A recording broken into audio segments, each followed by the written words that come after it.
معلومات هتدهشكم عن معبد الأقصر ما كنتوش تعرفوها. معبد الأقصر حقيقي بجد معبد رائع، من أكتر الأماكن اللي أنا بحبها وبحب أشرحها.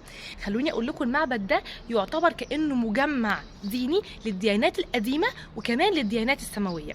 فالمعبد أساسا مشيد ومكرس للإله آمون، الإله الأساسي لطيبة في مصر القديمة. وبعد كده في العصر اليوناني الإسكندر الأكبر أعاد تشييد قدس الأقداس في المعبد ده. في العصر الروماني بقى اختاروا قاعة قريبة من قدس الأقداس وحولوها لمكان لعبادة الأسلاف الرومان.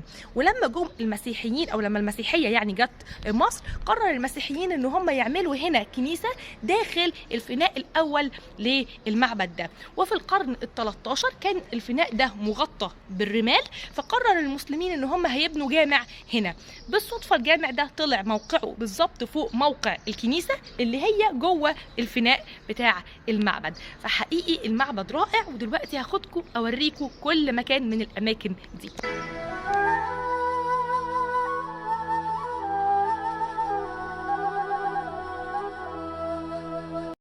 في اقصى مكان جوه المعبد في قدس الاقداس اللي مكرس لعباده الاله امون، واللي اعاد تشييده تاني الاسكندر الاكبر.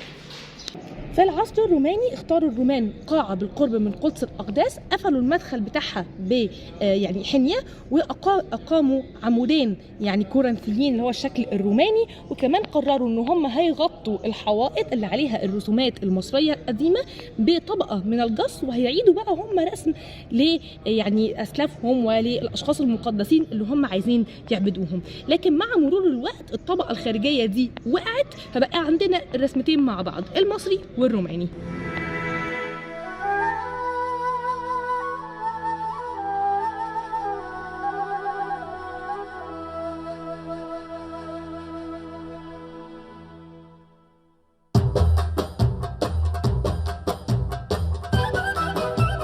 هنا في الفناء الأول عندنا الكنيسة في الدور الأولاني، وفوقيها الجامع، ونقدر نشوف المئذنة وكمان المدخل الرئيسي اللي طبعا حاليا مش مستخدم عشان هو بقى معلق فوق في الهواء.